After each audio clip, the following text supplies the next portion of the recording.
যত লাগে ততবার হাই কেয়ার ডাইপার। আমার সোনামণির সুরক্ষা তো আমার হাতে, মা হিসাবে আমি তাই কেয়ারফুল। হাই কেয়ার ডাইপার, মোর দেন কেয়ার।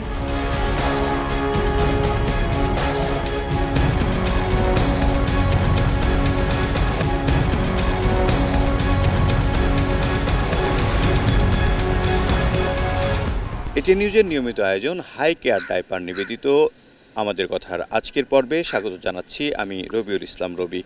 আমাদের কথায় তুলে ধরা হয় সমসাময়িক বিষয় নিয়ে সাধারণ মানুষের মতামত। বেশ কয়েক মাস রাজনৈতিক দলগুলোর সঙ্গে আলোচনার পর ঐকমত্য কমিশন রিপোর্ট পেশ করেছেন। সেখানে জাতীয় নির্বাচনের দিন অথবা এর আগে গণভোট করতে সরকারকে আদেশ জারির সুপারিশ করেছেন তারা। আজ আমরা তুলে ধরব এ বিষয়ে সাধারণ মানুষের মতামত। তার আগে চলুন দেখে আসি বিষয়টি নিয়ে একটি প্রতিবেদন।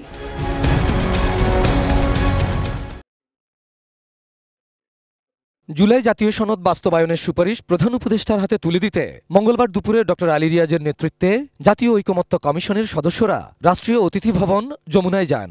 প্রায় ১০১ ঘণ্টা আলোচনা শেষে অধ্যাপক ডক্টর মোহাম্মদ ইউনূসের হাতে সুপারিশগুলো তুলে দেন তারা, যেখানে সংবিধান সংশ্লিষ্ট নয় এমন বিষয় বাস্তবায়নে দ্রুত অধ্যাদেশ জারির সুপারিশ করা হয়েছে।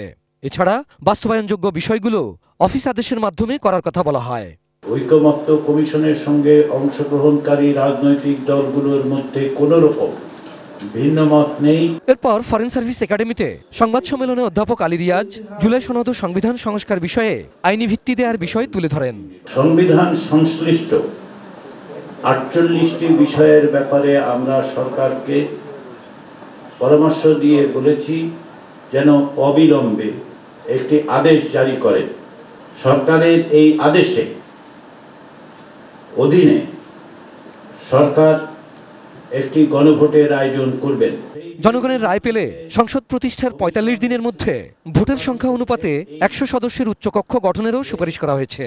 প্রথমবারের মতো যে উচ্চকক্ষ গঠিত হবে সেই উচ্চকক্ষের আগের থেকে তালিকা প্রকাশ করার যে বিধান আছে সেটা ওয়েভ করা হবে, সেটা কার্যকর হবে না। গণভোটের রায় নিয়ে সংবিধান সংশ্লিষ্ট সুপারিশগুলো বাস্তবায়ন করবে সংবিধান সংস্কার পরিষদ। জাতীয় সংসদের সদস্যরাই হবেন এই পরিষদের সদস্য। এজন্যে তাদের আলাদা করে শপথ নিতে হবে। এই পরিষদের মেয়াদ ২৭০ দিন। সংবিধান সংস্কার পরিষদ ২৭০ দিনের মধ্যে তাদের দায়িত্ব সম্পাদন করতে না পারেন তাহলে গণভোটে পাশ হওয়া বিলটি স্বয়ংক্রিয়ভাবে অর্থাৎ আপনি সংবিধানের সংশ্লিষ্ট অনুচ্ছেদগুলোকে প্রতিস্থাপন করবে।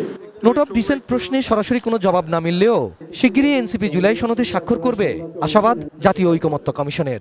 কমিশনের মেয়াদের মধ্যে স্বাক্ষর করবে, সেটাই আমরা আশা করি। Abul Kalam Azad, ATN news, Dhaka. এবার চলুন দেখে আসি এ বিষয়ে সাধারণ মানুষের মতামত। গণভোটের সিদ্ধান্তটা আসলে একটা জনমত তৈরি করা উচিত। এটা কোনো রাজনৈতিক প্ল্যাটফর্মে দাঁড়িয়ে শুধু রাজনৈতিক দলগুলো তাদের সিদ্ধান্ত অনুযায়ী যে গণভোট দিবে এই বিষয়টা আমার কাছে মনে হয় যে সঠিক নয় আর কি।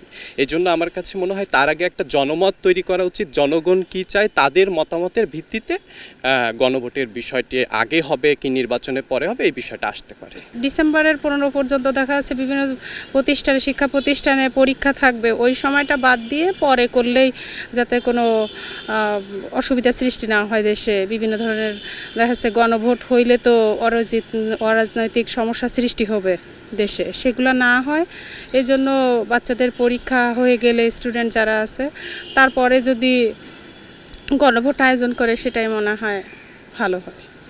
অবশ্যই হওয়া উচিত। এত বড় একটা গণ অভ্যুত্থান যেখানে দেশের এতগুলো মানুষ সংযোগ দেন, প্রায় অফিসিয়ালি আর আনঅফিসিয়ালি ২০০০-এর মতো মানুষ শহীদ হয়েছে, এছাড়া আরও শতাধিক আহত হয়েছে। তো এইটাকে স্বীকৃতি দেওয়ার জন্য অবশ্যই গণভোটের দরকার আছে আমি মনে করি।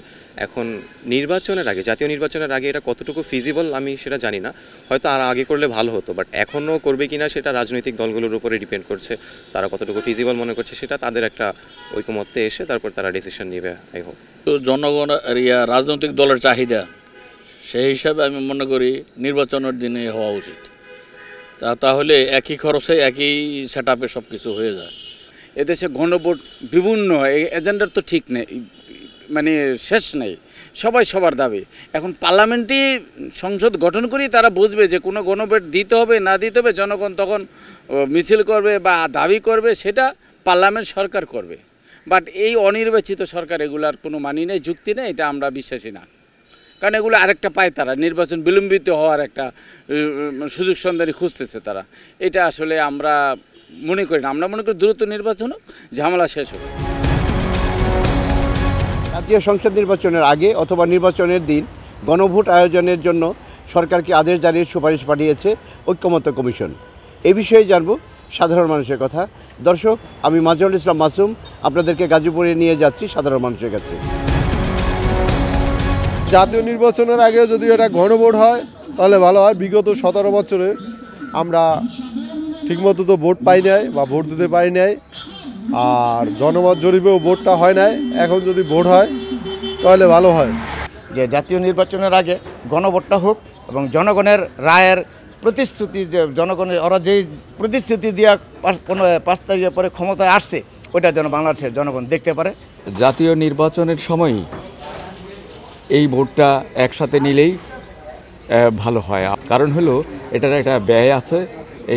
এই সারা বাংলাদেশের একটা নির্বাচনকে কেন্দ্র করে যেই ব্যয়টা হয়, এই ব্যয়টা থেকে বাংলাদেশ গভর্নমেন্ট এটা থেকে রেহাই পাবে, এটা থেকে খরচটা কমে যাবে। জুলাই গণ অভ্যুত্থানের মধ্যে দিয়ে সৃষ্ট জাতীয় ঐক্যমত কমিশনের সুপারিশমালা বাস্তবায়নের ক্ষেত্রে রাজনৈতিক দলগুলো বলছেন যে জাতীয় নির্বাচনের সাথে একই দিন গণভোট করে এই সুপারিশমালাগুলো জনগণের অনুমোদন নেওয়া। মতভেদ সৃষ্টি হয়েছে, এই গণভোট কি আগে হবে না জাতীয় নির্বাচনের দিনে অনুষ্ঠিত হবে। এই নিয়ে কি ভাবছেন নারায়ণগঞ্জের সাধারণ মানুষ, সেটি আজকে তুলে ধরছি আমাদের কথায়। জাতীয় নির্বাচন অনেক বড় একটা জিনিস, একটি রাষ্ট্রীয় গুরুত্বপূর্ণ সেরেমনি আমরা বলতে পারি। এই এত গুরুত্বপূর্ণ সেরেমনিতে যদি গণভোটের আয়োজন করা হয় তাহলে একটা কোলাহল সৃষ্টি হয়ে যাবে।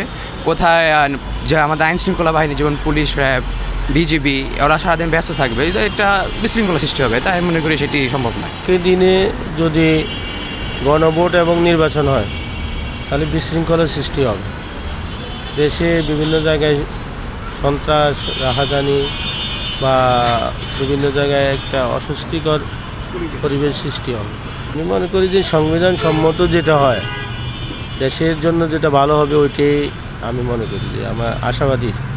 ঐক্যমত কমিশনের যে প্রস্তাবটা, এটা গ্রহণযোগ্য এবং আমিও ব্যক্তিগতভাবে এটাকে অ্যাগ্রি করি, অ্যাপ্রিসিয়েট করি। আর আশেপাশে চলাফেরা করি, অনেক সাধারণ জনগণেরও এটাই চাওয়া। কারণ আগে যদি না হয় পরে একটা বিশৃঙ্খলা হওয়ার পসিবিলিটি আছে। আর ওনারা বলতেছে যেহেতু একদিনে করার জন্য, তো ওনাদের দৃষ্টিভঙ্গি আর আমাদের দৃষ্টিভঙ্গি বা রাষ্ট্রীয় দৃষ্টিভঙ্গি তো সবসময় এক হবে না। তো এই জন্য আর কি সম্মিলিতভাবে সবাই আলোচনা করে একটা সিদ্ধান্তে যাওয়া উচিত যে আসলে কোন জিনিসটা করলে আর কি ভালো হয়।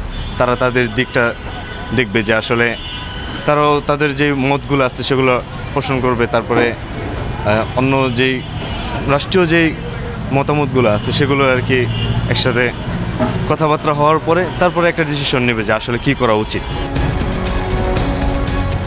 এই ছিল হাই কেয়ার ডাইপার নিবেদিত আমাদের কথার আজকের আয়োজন। আমি রবিউল ইসলাম রবি ছিলাম আপনাদের সঙ্গে। আবার দেখা হবে নতুন কোনো বিষয় নিয়ে, নতুন কোনো পর্বে। সে পর্যন্ত সবাই ভালো থাকুন, সুস্থ থাকুন, সঙ্গে থাকুন এটিএন নিউজের।